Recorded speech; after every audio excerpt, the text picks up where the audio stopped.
మాది లక్ష్మీపురము గ్రామము, మండలం గూడూరు, జిల్లా మహబూబాబాద్.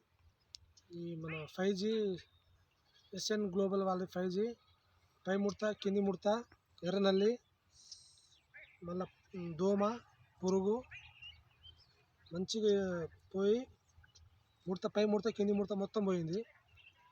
తోట మంచి నీట్గా ఉన్నది. కాయ సైజు వస్తుంది, కాత పూత మంచిగా వస్తుంది. కాయలు మంచి సైజు వస్తుంది. మిర్చిగా ఏ దోమ అయినా కథమే దాంతో. ఇది రైతులందరూ కొట్టుకోవచ్చు. ఈ మందుకి ఈ మందు కొట్ట ముందుకు ఎట్లున్నాయండి మీది తోట? తోట మొత్తం ముద్దరు మన ఈ వేరే ముడత ఉన్నది. తోట సేపు బ్లాక్ వస్తుంది. మందుతో మంచి నల్లగా వస్తుంది అంట. మరి ఎరుపు వస్తలేదు. ఆకులు సాగు ఉన్నాయి. ఇంకా రసం పీల్చి పురుగు సేపు పోతుంది. పూతల పురుగు, పూతల నల్లి సేపు కొంచెం కంట్రోల్కి వస్తుంది. మంచిగా పూత కాత కూడా మంచిగా దిగుతుంది. మంచిగా దిగుతుంది. ఈ మందుని మరి రైతులందరూ కొట్టచ్చు. 5G కొట్టచ్చు. ఓకే.